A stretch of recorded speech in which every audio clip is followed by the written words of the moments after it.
성경 66권을 열어가는 맨 처음 책 창세기는 1장 1절에 하나님이 태초에 하나님의 천지를 창조하시니라 라고 하는 말씀의 선포로 시작됩니다. 하나님께서 온통 캄캄함으로 둘러싸이고 아무것도 없던 공간에 하늘을 만드시고 땅, 사람, 그리고 필요한 모든 것들을 만들어 채워 넣으셨다고 말씀합니다. 이것이 믿음으로 받아들여지면 하나님의 위대하심이 감격스럽게 밀려오는 것이지만 그렇지 않고 황당하고 헛소리처럼 들려지면 그 다음에 진척이 안 되는 것입니다. 그래서 창세기 1장 1절을 아무런 의심 없이 믿을 수 있다면 성경의 나머지 부분은 그 어떤 내용이든지 믿을 수 없는 것이 없게 된다는 말이 생겨나게 되는 거죠. 창세기 1장 1절이 막히면 그 다음부터는 안 믿어져요. 하나님의 천지 창조에 대한 이야기가 끝나고 나서부터는 이 땅을 살아갔던 사람들의 이야기가 전개가 됩니다. 끊임없이 사람들이 등장해요. 수많은 사람들이 등장하고 또 사라지고 등장하고 그들의 삶 가운데 벌어지는 사건과 사건이 연속되어집니다. 마치 하나님은 뒤쪽 어디론가 사라져버리고 만 것 같은 느낌이 들게도 되죠. 그러면서 갖게 되는 생각 중에 하나는 천지창조를 벌써 오래전에 끝낸 하나님은 지금 무엇하며 지내고 계실까? 창조할 때는 일거리가 있어서 뭘 만드시고 참 재미있으셨을 텐데 다 끝나고 나신 하나님은 뭐하고 계실까? 이런 궁금증이 듭니다. 그런데 우리는 이에 대한 대답을 신약으로 와서 예수님께로부터 듣게 됩니다. 요한복음 5장 17절에 예수님이 이런 말씀을 하세요. 내 아버지께서 이제까지 일하시니 나도 일한다. 우리는 이 말씀을 통해서 분명한 대답을 하나 얻게 됩니다. 예수님의 말씀에 의해 천지를 창조하신 하나님께서 그 이후 지금까지 계속적으로 일하고 계시다는 사실을 알게 되는 거죠. 천지 창조는 하나님의 일이었습니다. 그분이 일하실 때 무에서 유가 창조되었고 인간의 제한된 두뇌로는 감히 상상할 수 없는 엄청난 창조의 역사가 일어났던 것입니다. 지금도 그 하나님이, 그 창조의 하나님이 일한다고 하시니 그 창조의 하나님이 일하시는 곳에는 언제나 놀라운 일들, 기적적인 일들이 해결될 수 없는 곳에 해결의 초점이 열려지게 되는 것이고 도무지 가능할 수 없는 일들이 가능하게 되는 일이 생겨날 수밖에 없는 것입니다. 그러므로 성도들은 그 하나님께서 지금 이 땅에서 어떤 일을 하고 계시는지 관심 있게 살펴야 할 것이고 그분이 바로 내 개인적인 삶 속에서는 어떤 일을 하기를 소망하는지 내 삶 속에 놀랍게 일할 수 있도록 자리를 내어드려야 하는 것입니다. 하나님이 하시는 일이라고 하는 것이 무엇일까? 히브리서 1장 3절에 보면 그의 능력의 말씀으로 만물을 붙드시며라고 하는 말씀처럼 친히 만드신 이 땅을 다스려가는 것이고 하나님을 알지 못하는 사람들을 구원하는 일을 하십니다. 그래서 모세를 찾아가신 것처럼 사울이라고 하는 청년을 회심시켜서 하나님의 사람 바울로 만드신 것처럼 사람을 찾아가시기도 하시고 사람들을 훈련시켜서 하나님의 거룩한 일꾼으로 세우기도 하는 것입니다.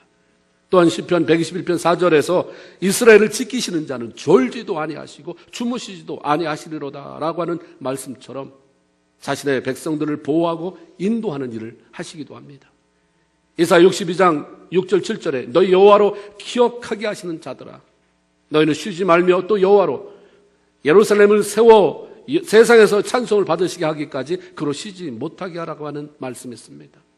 하나님은 자신의 백성들이 기도할 때에 그 기도에 응답하시기 위해서 쉬지 않고 일하시는 분이다 라고 하는 말씀을 또한 우리에게 들려주고 있습니다. 그러므로 지금도 살아서 이 땅에 일어나고 있는 모든 것을 주관하시는 능력의 하나님께서 지극히 작은 우리 한 사람을 위해서 능력 있게 일하게 하는 방법은 기도하는 것입니다. 에레미야 33장 2절 3절에 보면 이를 행하는 여호와 그것을 지어 성취하는 여호와, 그 이름을 여호와라 하는 자가 이같이 이르노라. 너는 내게 부르짖으라. 내가 내게 응답하겠고 내가 알지 못하는 그 비밀한 일을 내게 보이리라라고 말씀합니다. 지금도 일하시는 하나님, 한 번 일하기 시작하시면 반드시 이루어내시는 하나님께서 우리가 간절히 부르짖을 때에, 기도할 때에 우리를 위해서 일하시고 응답하시겠다고 약속하신 것입니다. 기도는 하나님으로 하여금 저와 여러분을 위해서 일하게 하는 유일한 방법인 것입니다. 내가 일하려고 하니까 문제가 생겨요. 하나님이 일하게 하셔서 그 놀라운 은혜를 찬양해드리고 높여드리고 참 대단하십니다 하고 그걸 누리면 되는데 우리가 일하려고 하죠. 이런 습관이 인간이 범죄한 이후부터 생겨났어요. 창세기 읽어보면 놀랍게도 창세기 4장 보세요. 가인의 후에 하나님으로부터 이제 동떨어진 그 사람은 문명을 발전시키는데 온갖 힘을 다 드립니다. 목축 치는 자의 조상, 악기 만드는 사람, 무슨 철로다가 연장을 만드는 그런 사람 다 가인의 후예예요. 그러나 하나님이 선택해서 예수 그리스도께서 탄생할 그 절기를 이어가는 사람들은 그런 거에 별로 관심이 없었어요. 그 사람들에 대한 기록은 뭘 만들었다, 무슨 문화를 발전시켰다가 아니라 누구를 낳고 몇 살에 죽었다, 누구를 낳고 몇 살에 죽었다. 그 사람들의 삶은 내가 뭘 대단히 해서 업적을 남기려는 데가 없고 그냥 하나님과 동의하다가 하나님이 하시는 일을 보며 즐거워하고 하나님이 주시는 것을 누리고, 오늘날 왜 이렇게 과열한 경쟁이 됐냐면 하나님의 하시는 일을 보려고 관심도 없고 내가 어떻게 해서든지 내 삶을 일구어내고 내 명성을 드러내려고 하는 것이 죄의 결과물인 것입니다.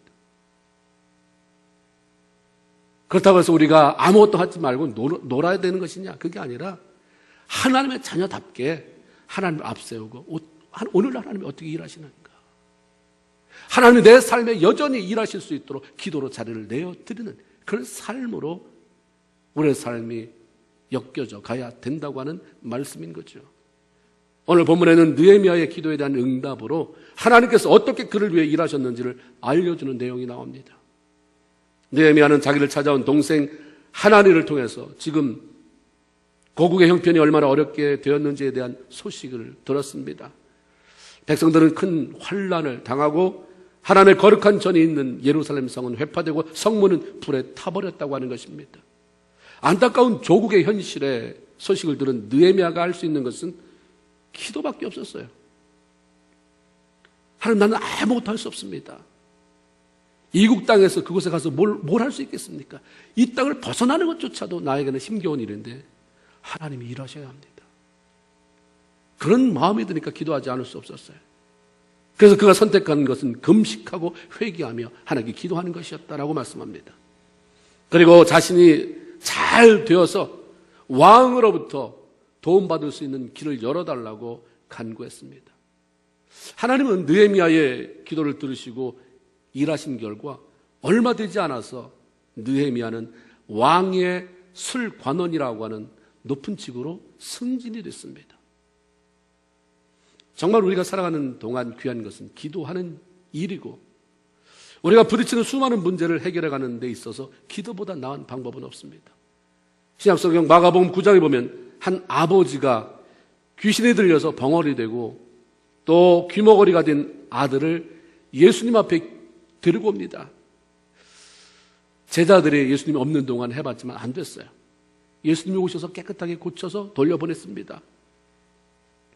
제자들이 참 답답하기도 하고 무안하기도 해서 물어보죠. 예수님, 왜 우리는 능히 예수님처럼 귀신을 쫓아내지 못했습니까? 그때 예수님의 대답은 딱 하나였습니다. 기도 외에는. 기도 외에는 다른 것으로는 이런 유가 나갈 수가 없다. 기도가 방법이라는 거예요. 기도 안 하셔도 될 것 같은 그분은 새벽 미명에 가서 기도하시고 틈만 나면 기도하시고 기도 외에는 방법이 없다. 기도만이 답이라고 하는 것입니다. 하나님은 느헤미야의 기도에 즉각적으로 응답하셔서 그의 주위를 술관원이 되게 하심으로 그 누구보다도 왕과 가까이 할 수 있는 위치에서 그 왕을 섬길 수 있게 하셨습니다. 그러나 그것은 느헤미야가 바라는 모든 것이 아니었어요. 그의 궁극적인 기도의 목표, 응답받기를 원하는 것은 예루살렘 성을 회복하는 데 있어서 실제적인 도움을 왕으로부터 받아내는 그런 것이었습니다. 그런데 그런 말을 꺼낼 수 있는 기회가 주어지지 않아요. 승진은 됐지만 승진 말고 구체적으로 내 조국의 형편을 알리고 왕의 도움을 받아내야 되는데 그게 잘 안 이루어지는 것입니다. 때로 우리가 기도할 때 하나님 앞에 기도했더니 하나님 나에게 평안함 주시고 그리고 이 직장 문제 해결해 주세요. 사업의 문제 해결해 주세요. 근데 평안은 주시는데 직장 문제는 해결이 안 될 때가 참 많잖아요. 그렇죠? 이럴 때 우리가 참 내가 불안했는데 하나님 때문에 평안했다. 요거까지는 간증이 되는데 그 다음 게 간증이 안 돼서 막 속이 터질 때가 많아요. 마치 그런 거예요 지금. 자꾸만 시간이 흘러가므로 느헤미야의 마음은 조급해질 수밖에 없었을 것입니다. 1장 1절에 보면 느헤미야가 조국의 아픈 현실에 대한 이야기를 듣고 기도를 시작한 것이 기슬르월이다 이렇게 말합니다. 오늘 우리로 말하면 11월경, 11월. 작년 11월경이라고 칩시다. 그리고 2장 1절에 보면 술 맡은 관원이 되었을 뿐 이럴 탈 없이 변화가 없이 세월이 흘러서 니산월을 맞이하게 됐다고 말합니다. 니산월은 한 2월경 이렇게 돼요. 그러니까 11월, 12월, 1월, 2월 4개월이 그냥 훌쩍 지나가 버렸습니다. 매일 기도했겠죠. 조국의 위태로운 현실과 그것을 위해서 자기가 무엇을 해야 한다는 의무감으로 인해서 마음이 조급하고 편치 않았을 느헤미야에게 4개월이라고 하는 기도 시간은 계속하기도 힘들었을 것이고 무척 길게 느껴졌을 것입니다. 내가 주이나 높아지자고 기도한 것이 아닌데 왜 하나님은 나에게 술 맡은 관원이 되게 하시고 더 이상 아무런 응답하지 않는가? 내가 내 민족을 도울 수 없다고 한다면 내가 이 자리에 있는 건 아무 의미가 없다. 하나님의 영광을 해서 쓰임받을 수 없다고 한다면 내가 잘 먹고 돈 더 많이 받자고 이 자리에 온 거 아니니까 왜 하나님 응답하지 않으실까? 우리 민족을 돕고 무너진 예루살렘 성을 재건할 수 있는 길은 왜 열어주시지 않는가 하는 마음으로 기쁨을 잃고 얼굴에 근심이 생길 정도였습니다. 그러나 하나님은 느헤미야의 기도에 응답하기 위해서 놀랍게 일하고 계셨습니다. 느헤미야가 자신의 마음에 가진 생각을 왕에게 말할 수 있는 기회를 마련해 주셨고 왕의 도움으로 조국 유다를 도울 수 있는 그런 출구를 하나님이 열어주셨습니다. 그래서 느헤미야가 왕 앞에 술을 들고 나갔을 때에 왕이 느헤미야의 얼굴에 수심이 가득 찬 것을 바라보면서 네가 병이 없는 걸로 알고 있는데 어째서 얼굴에 이렇게 근심빛이 가득하느냐. 이것은 분명히 네가 마음에 근심이 있는 것이로구나. 이런 물어본 말로부터 이제 사건이 풀어지게 됐습니다. 왕의 질문에 대답하는 과정에서 느헤미야가 고민했던 문제가 해결되어지고 구체적으로 조국을 도울 수 있는 길이 열려지는 것을 보면서 느헤미야는 하나님께서 자신을 위해 일하고 계심을 확신하게 되었던 것입니다. 6절에 보니까 왕후가 왕의 곁에 앉았더라라고 하는 그런 삽입구를 집어넣어요. 왕비가 앉았든 안 앉았든 그게 뭐 대단하겠어요? 근데 이게 참 중요했던 거죠. 왕후가 왕의 옆에 앉았다는 기록으로 보아서 느헤미야가 왕에게 술을 따르던 자리는 공식 석상이 아니라 사적인 자리였다고 하는 것입니다. 왕의 개인적인 주연이었어요. 페르시아 제국의 관습상 왕후는 공식적인 정치 모임이나 연회에는 절대로 참가할 수 없게 되었으므로 이것은 왕과 왕후, 느헤미야 세 사람밖에 없는 아주 사적인 자리임을 알 수가 있는 것입니다. 이날이 만약 공식 석상이었다면 왕은 이방나라 포로 중에 한 사람이었던 아무리 능력이 있고 충성스럽다고는 하지만 그런 일개 신하의 얼굴에 있는 근심빛을 읽고 내가 어찌해서 이렇게 얼굴에 수심이 가득 차느냐 물어볼 수 없었을 것이고 그렇다고 한다면 왕이 물어보지 않는데 무턱대고 우리나라의 사정을 알릴 수도 없는 것이고 조국의 사정을 얘기할 기회를 갖지 못했을 것입니다. 그리고 그 다음 이야기가 친척이 될 수가 없는 거예요. 그런 걸 아신 하나님은 이제 때를 살피고 시간을 살펴서 정확한 그 시간에 느헤미야가 자기의 속사정을 마음껏 풀어놓아도 될 수 있는 환경, 그걸 들을 수 있는 그 귀가 열렸을 때, 마음이 열렸을 때에 하나님이 그 자리에 느헤미야를 왕후를 그렇게 모아 놓으신 거죠. 이사야 55장 8절에 보면 여호와의 말씀에 내 생각은 너희 생각과 다르며 내 길은 너희 길과 달라서 하늘이 땅보다 높은 같이 내 길은 너희 길보다 높으며 내 생각은 너희 생각보다 높다라고 말씀하십니다.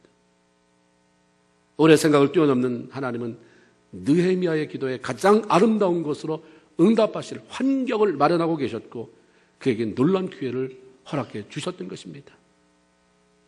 기도하면서 기다리는 것은 결코 낭비가 아닙니다. 하나님 우리가 꼭 해결받아야 할 문제를 놓고 기도하고 기다리면서 믿음을 키워가게 하세요.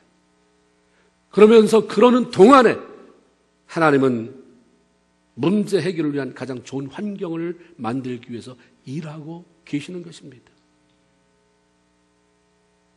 기도하지만 응답이 더디다고 아직 하나님이 일하고 계시는 중인데 나서서 내 마음대로 처리해버리면 당장에는 이 사람 도움받고 저 사람 도움받고 그래서 그 일이 풀리는 것 같지만 그것의 부작용은 더 큰 거죠. 해결하고 났는데 더 일이 꼬여지게 되는 경우, 오히려 더 큰 아픔이 오게 되는 경우도 많습니다. 그러나 우리가 기다리는 시간은 하나님이 일하는 시간이라고 하는 것을 알고 더디더라도 참고 기다리면 부작용이 없는 가장 아름다운 해결의 방법을 하나님께로부터 선물을 받게 되는 줄로 믿습니다. 조급하게 기도하면 하나님이 하시는 일을 기다릴 마음의 여유가 없어지고 결국 자기 마음대로 처리해서 그 일을 그르칠 수밖에 없기 때문에 만일 여러분이 어떤 중요한 일을 해야 된다면 중요한 결단을 하거나 어떤 중요한 일을 시작하게 되거나 한다면 충분한 기도 시간을 가졌어요. 바로 며칠 남겨놓고가 아니라 그 다음에 기도를 해치워버려요. 기도를 대충 해치워버리고 내가 마음대로 저질러버리지만 기도하면 또 기도하면 하나님이 생각나게 하시고 또 생각을 또 바꿔주시기도 하시고 또 생각을 보완해 주시기도 하시고 충분한 기도 시간이에요. 암탉이 병아리를 품게 되면 21일이 꼬박 걸립니다. 중간에 꺼내내면 병아리를 보지 못할 뿐만 아니라 알이 골아서 병아리도 버리고 알도 버려야 돼요. 충분한 기도의 시간. 그러면서 하나님이 일하는 것을 보는 것처럼 이 땅에서 영광스러운 일은 없는 것입니다. 왕이 어찌하여 얼굴에 수색이 있느냐고 물었을 때에 느헤미야는 그 순간 그 말에 놀라기는 했지만 자신의 사정을 왕께 아를 수 있는 하나님께서 주신 좋은 기회인 것을 깨닫게 되었습니다. 그래서 마음에 숨기지 않고 아주 단순하게 그 짧은 시간이잖아요. 장황하게 말해서 왕이 내가 본론을 말해주도 않았는데 끊어버리면 안 되니까 짧게 아주 심플하게 그러나 아니스트하게 정직하게 말합니다. 나의 10조의 묘실에 있는 성읍이 이제까지 황무하고 성문이 소화되었사오니 내가 어찌하여 얼굴에 슬픈 색이 없겠습니까? 느헤미야는 혹시라도 왕 앞에 근심된 표정을 지음으로 말미암아서 당하게 될 어떤 불이익을 생각하고 순간 거짓말하거나 둘러대지 않았어요. 저 말이 뭔 말인가? 좋다는 말이야? 나쁘다는 말이야? 그 당시 신하들은 절대로 왕 앞에서 불쾌한 표정, 근심스러운 표정, 화난 표정을 지울 수가 없는 거죠. 그래서 순간적으로는 너 얼굴에 근심빛이 뭐냐? 내 놈이 지금 뭔 생각을 하고 있기에 네가 모시는 상전 앞에서 이런 표정을 지우고 있느냐라고 하는 그런 말이라고 한다면 분명히 뭔가 그 다음에 왕으로부터 오는 불이익이 있을 거라고 하는 생각을 할 수도 있었을 것입니다. 어떻게 이 상황을 모면할까? 머리 굴리면서 죄송합니다. 어제 먹은 음식이 최해서 그렇습니다. 제가 그런가요? 왕이 잘못 봐서 그런 건 아니시고 죄송합니다 라고 한번 크게 웃어 보일 수도 있었을 것입니다. 그런데 그렇게 하지 않았어요. 구구하게 사연을 늘어놓지도 않았습니다. 그죠? 내 얼굴에 슬픔빛이 있다는 그 말 맞습니다. 내 조상의 묘가 있고 우리 부모 형제가 살아가고 있는 그 성읍에 성이 회파되고 그 성문이 불탔다고 하는데 어찌 내 안에 기쁨이 있겠습니까? 아주 심플해요. 단순하잖아요. 그 정직하게 말했습니다. 이 말이 확 왕의 마음을 사로잡았어요. 그 결과 느헤미야는 왕으로부터 네가 무엇을 원하느냐 하는 정말 자신이 그렇게 듣고 싶어 했던 그 소리를 듣게 되었습니다. 이 말은 느헤미야가 요청하면 무엇이든지 들어주겠다고 하는 그런 왕의 승낙이나 다를 바가 없는 것이죠. 우리가 기도할 때에 하나님께서 일하심으로 그 기도 제목이 이루어질 수 있고 해결받을 수 있는 기회가 주어집니다. 그 많은 경우의 문제는 성도라고 하는 우리가 기도하면서 하나님이 주시는 기회 앞에 단순하고 정직하게 말하고 행동하지 않기 때문입니다. 우리가 기도해서 그 문제를 해결해 줄 사람을 붙여주는데 거짓말을 해요. 자기 마음을 속여요. 그래서 하나님이 가져다 준 응답, 복을 걷어쳐 버립니다. 그래서 미련한 사람은 자기가 다 일을 저질러 놓고 하나님 앞에서는 하나님 원망한다 하더라. 맞는 말씀이죠. 기도했으면 하나님께서 일하시고 응답하실 것을 기대하며 단순하고 정직한 삶을 추구해 가야 합니다. 그런데 대부분의 신앙인들의 삶이나 생각이나 말이 복잡해요. 정직하지가 않습니다. 그래서 예수 믿어도 말했을 때 그 말을 그대로 다 액면 그대로 믿습니까? 또 무슨 수를 쓰느라고 저 모양이야, 저 말이야. 세상에서 하는 말이 교회에서도 그대로 통용이 되잖아요. 그래서 무슨 말을 하지만 배후에 숨겨진 그 속뜻이 무엇인지를 찾아내려고 불필요하게 에너지 쏟기도 하고 그것 때문에 민감해서 뭐라고 말하면 그냥 분노가 돌출이 되고 관계가 깨지는 것을 보게 됩니다. 예수님은 마태복음 5장 37절에서 우리 모든 성도를 향해서 오직 너희 말은 옳다 아니라 예스면 예스 노면 노라 해라. 이에서 지나는 것은 악이다 라고 말씀합니다.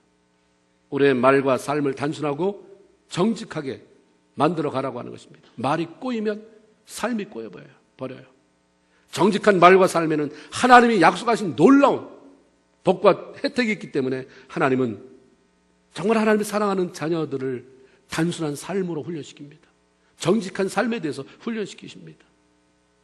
우리는 아브라함을 생각할 때에 아브라함은 믿음의 조상이다라고 말하지만 하나님은 그에게 믿음만 훈련시킨 게 아니라 된통 망신을 당하기까지 하면서도 정직함에 대한 훈련을 철저히 시키셨습니다. 아내가 굉장히 이뻤나 봐요. 너무 예쁜 아내와 더불어서 그냥 하나님과 또 그리고 하나님을 섬기는 그 믿음의 사람들과 공동체를 이루어 살면 되는데 하나님이 자꾸 돌리는 거예요. 그냥 일로 가라 절로 가라 일로 가라 절로 가라. 그러니까 이방 땅도 지나야 되고 거기는 하나님을 모르는 땅도 포함되어 있습니다. 불안한 거예요. 나는 괜찮은데 내 아내가 과도하게 이뻐서 하나님을 모르는 놈들이 하나님을 두려워하지 않고 감히 유부녀인데도 저 여인을 뺏어가면 안 되니까 아내가 그렇게 시켰어요. 누가 너에게 너와 나와의 관계가 뭐냐고 물으면 누이 동생이라고 해라. 날 오빠라고 불러라. 그죠? 부부는 항상 오빠라고 부르면 안 됩니다. 예, 지금 오빠라고 부르는 사람 다 고치세요. 남편이고 아내지 무슨 오빠예요 그게. 예? 중매 한번 들어가 봐요? 안 되잖아요. 누가. 그렇죠? 누이라고 불러요. 거짓말했어요. 거짓말. 그러다가 그랄이라는 이방 지역에 머물러 살 때에 사람들이 너무 이쁘니까 자꾸 물어보는 거 아니에요. 누군데요? 오빠예요. 동생이에요. 그 중에서 잘난 척하는 놈이 또 왕궁에 와서 왕이시여 이쁜 것이 하나 굴러 들어왔나이다. 그러니까 아비멜렉이라고 하는 왕이 그 사라를 자기 궁으로 뺏어왔어요. 뭐 나쁜 의미 아니었어요. 네 동생이라니까. 그럼 내가 왕비로 삼고 행복하게 해줄게. 너도 잘 살게 해줄게죠. 그래서 자기가 그렇게 만들어놨으니 뭐라고 할 말이 없는 거예요. 이걸 도대체 어떻게 수습해야 될 것인가? 너를 통해서, 아브라함을 통해서 하늘의 별처럼 땅의 모래알 같은 수많은 하나님의 백성을 이렇게 이 땅에 만들어낼 것이라고 했는데 이제 아비멜렉의 분이 되면 이건 다 깨져버리는 거예요. 그러니까 누구보다도 하나님이 그것을 막아주셨어요. 밤중에 꿈으로 아비멜렉 왕을 찾아가서 내가 데려온 이 여인, 그 여인 때문에 너 죽을 것이다. 너 이거 누군 줄 아느냐? 남의 여자다. 남의 아내다라고 말씀하셨습니다. 하나님의 개입으로 인해서 아무 손을 대지 못하고 돌려보내기는 했지만 화가 난 이방왕 아비멜렉이 아브라함을 부릅니다. 그리고 끌려간 아브라함은 이방 왕으로부터 내가 어찌해서 우리를 이렇게 어려움에 빠지게 하느냐? 내가 너한테 무슨 잘못을 했길래 나와 내 나라로 큰 죄에 빠져서 어려움을 당하게 할 뻔하도록 만들었느냐? 내가 합당치 않은 일을 했다. 너 하나님의 사람이라며, 하나님이 너의 주인이라며 네가 우리에게 몹쓸 짓을 했다. 굉장히 망신당한 거죠. 책망과 수치를 겪었습니다. 이런 훈련 과정을 통해서 하나님은 아브라함을 정직한 사람, 믿음의 사람으로 세우시고 그를 통해서 수많은 축복을 이 땅에 흘려보낸 거죠. 잠언 22장 11절에 보면 마음의 정결을 사모하는 자, 정직한 자의 입술에는 덕이 있으므로 임금이 그의 친구가 된다. 이런 말씀했습니다. 사람이 일단 정직하면 내가 뭘 가졌건 아니면 무슨 학문적 배경이 많든 뒷배경이 튼튼하든 아니든 상관없이 좋은 사람, 귀한 사람들을 가까이 둘 수 있다고 하는 말입니다. 좋은 사람이 내 주변에 꼬이게 하는 것은 다른 게 아니에요. 정직하면 된다는 것입니다. 사람과의 관계를 쉽게 깨트는 사람을 여러분이 잘 살펴보세요. 쟤는 아주 변덕이 심해서 사람이 잘 깨져. 금방 좋았다 금방 깨지고. 뭐 때문에 그럴까? 덕을 세우지 못하기 때문입니다. 덕을 세우지 못하는 것은 생각이 단순하지 않고 말이 정직하지 않기 때문입니다. 말이 꼬이면 관계는 다 꼬이게 돼 있어요. 막 없는 말 해가면서 거짓말로 다 그 사람 좋게만 하다 보면 그 관계는 다 깨져요. 정직하면 하나님이 네가 거지냐? 너 거지라도 왕이 네 친구 된다. 이거 하나님의 법칙이에요. 좋은 사람 만나고 싶습니까? 다른 것 없어요. 정직하면 돼요. 정직한 자의 입술에는 덕이 있기 때문에 정직한 사람은 말을 아무렇게나 안 한다는 거죠.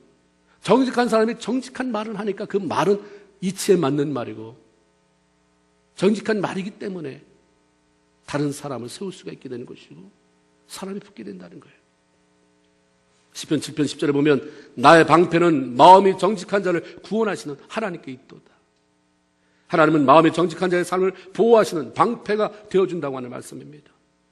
잠언 11장 11절에 보면 성읍은 정직한 자의 축원으로 인하여 진흥하고 악한 자의 입을 인하여 무너지느니라. 정직한 자가 자기가 살고 있는 그 성을 축복하면 그 땅이 번성해 간다고 하는 말씀을 우리에게 들려주십니다.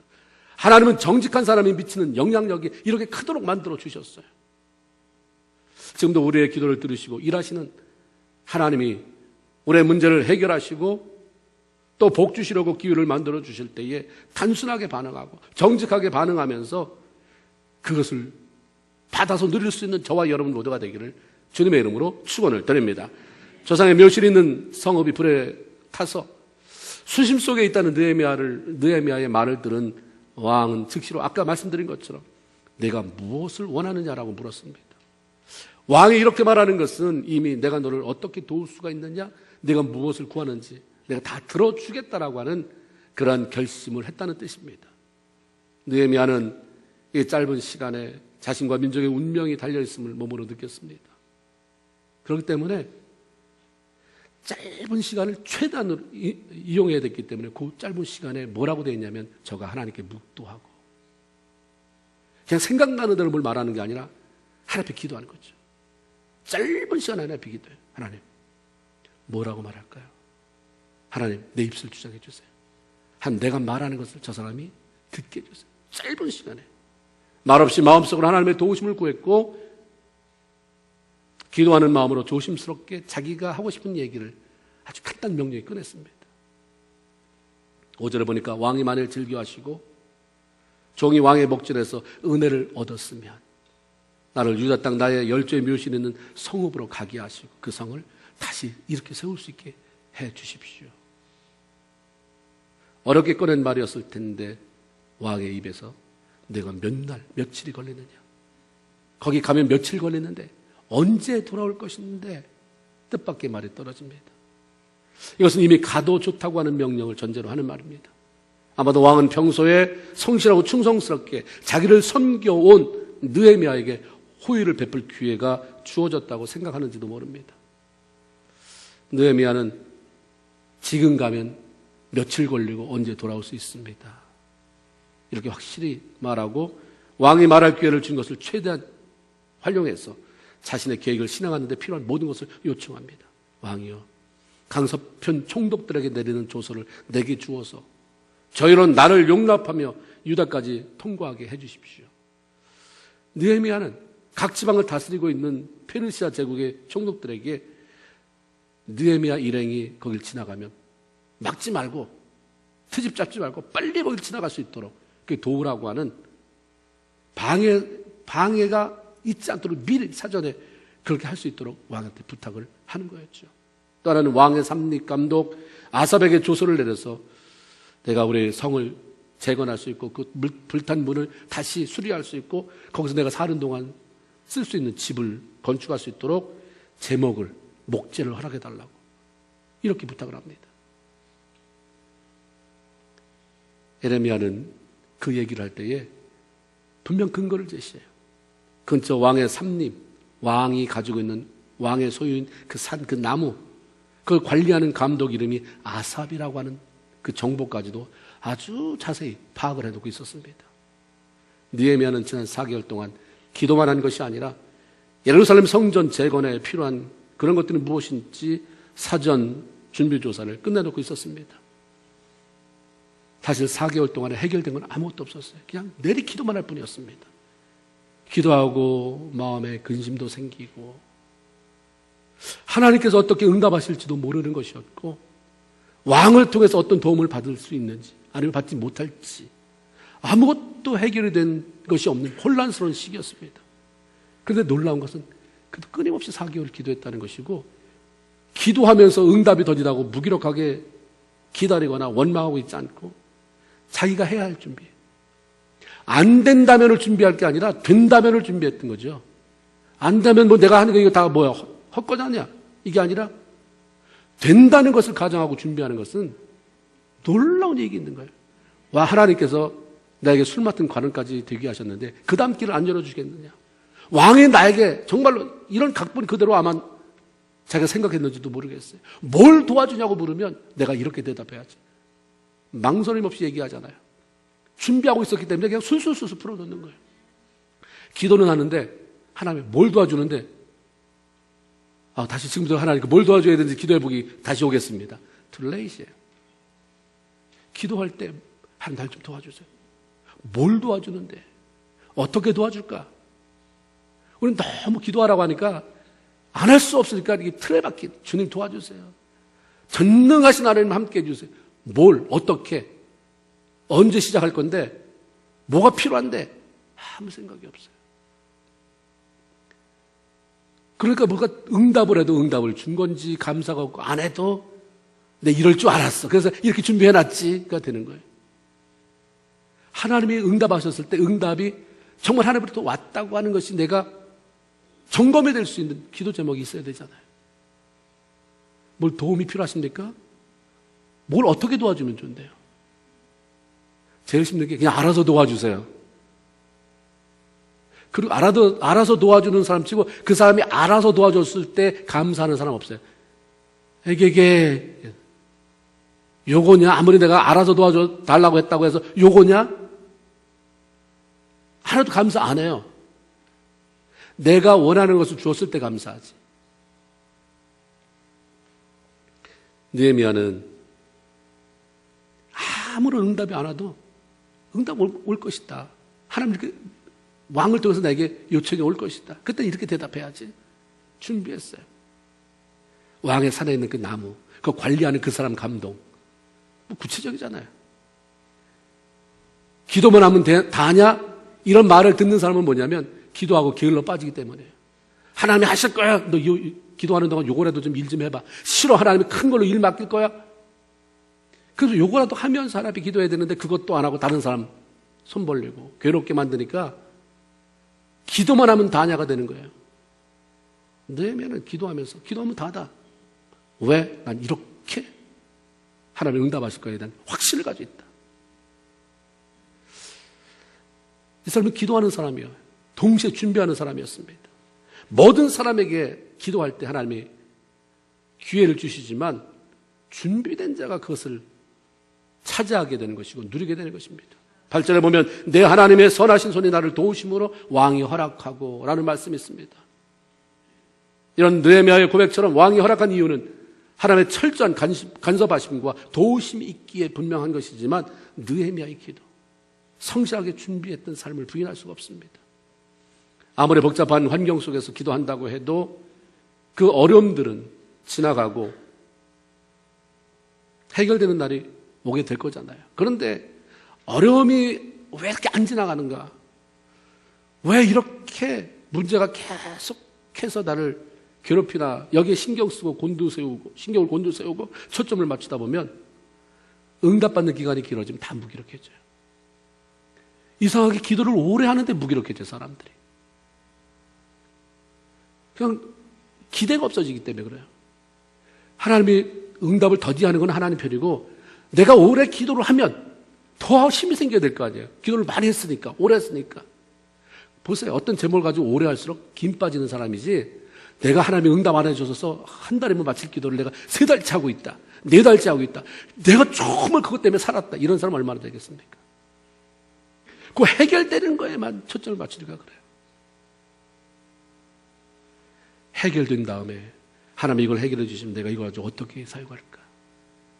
이 문제를 열어주시면 내가 다시 직장에 복직되면 직장에서 내가 직위가 높아지면 내 사업이 다시 시작되면 내 사업을 하나님 다시 축복하시면 축복해 주세요. 다시 축복해 주세요. 이것만 가지고 기도하니까 코가 석자가 빠지지만 근데 기도하는 중에도 하나님이 날 축복하셨을 때 그 축복을 가지고 어떻게 사용할 것인가에 대한 마음의 준비가 되면 그렇게 갈등 안 하잖아요.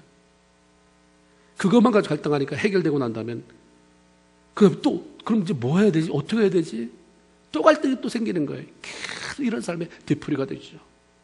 그러나 준비하고 있으면 자신 속에 하나님 주신 그 자신감을 가지고 다음 단계를 향해서 힘차게 도약해 갈 수가 있는 것입니다. 기도하십니까? 어떻게 하나님 앞에 구하십니까? 그리고 뭘 준비하고 계세요? 아닥사스다 왕은 그렇게 인자하고 관대한 왕이 아니었고 아주 변덕이 심했대요. 남자인데 그렇게 변덕이 심하고 역사적으로 나오는 그 인물평에 보면 성미가 불같이 급하고 종종 판을 자꾸 이렇게 뒤집어 놓는 사람이에요. 한다고 그랬다가 안 하고 아주 그리고 신경질적인 사람이었다고 합니다. 근데 그런 왕이 정말 인간적으로 보면 별 볼 일 없는 느헤미야의 말에 설득을 당했어요. 그 말했는데 그 말이 그 신경질적이고 아주 기질이 불같은 그 사람의 마음을 녹여버렸습니다. 아닥사스의 마음이 느헤미야에게 설득당해서 넘어간 것은 하나님이 일하셨기 때문이죠. 내가 사람 마음을 움직이려고 막 뭘 싸다가 바치고 뭐 해봐야 밀어내는 사람은 안 받고 좀 약삭받는 사람은 다 받고 안 들어주고 하나님이 하셔야 돼. 하나님이 그 사람 마음에 들어하셔야 돼.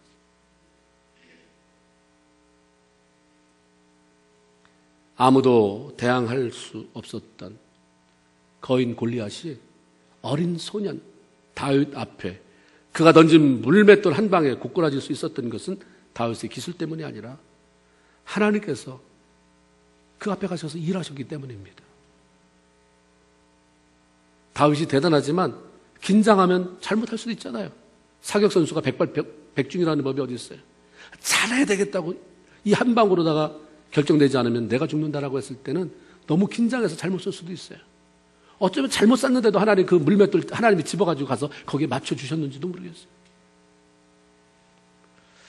대상이 누구이고 내가 넘어가야 할 문제가 무엇이고 그것이 얼마나 강하고 얼마나 힘겨운 것인가 뭐 이런 것들 중요하지만 더 중요한 것은 나를 위해 일하시는 하나님, 그 하나님을 당할 자는 없다라고 하는 확신이 더 중요한 줄로 믿습니다. 내가 기도하면 하나님이 일하신다. 그 하나님이 일하시는 것을 막을 자는 없다. 로마서 8장 31절에 사도 바울이 이렇게 담대히 고백합니다. 만일 하나님이 우리를 위하시면 누가 우리를 대적하리요. 하나님이 내 편이 되어주시고 나를 위해서 일하시는데 누가 감히 내가 가는 길을 막을 수 있겠느냐. 그렇기 때문에 그 사람은 사람이 뭐라고 그래도 옆에 꿈쩍 안 해 그냥 가요. 하나님이 일하시는 그 방향, 하나님이 자기 마음에 들려주시는 그 음성을 따라서 그냥 가는 거죠. 하나님이 우리를 위해서 일하시면 정복하지 못할 적이 없고 넘어가지 못할 문제는 없게 되는 것입니다. 그 하나님을 신뢰하고 붙잡고 나갈 때에 여리고 성이 무너지는 것 같이 절대 무너지지 않을 것 같은 환경도 깨어지고 그 가운데 길이 열려지게 된다고 하는 것이 하나님의 말씀이에요. 지금도 기도할 때마다 그 기도하는 저를 위해서, 여러분을 위해서 일하시는 그 하나님, 그 하나님께서 여러분에게 주시는 그 응답을 받아서 그 응답 때문에 하나님을 영화롭게 하고 다른 사람을 살려내는, 다른 사람에게 예수의 영향력을 끼쳐나가는 저희 여러분 모두가 되기를 주님의 이름으로 축원을 드립니다. 기도하겠습니다. 잠시 기도합시다.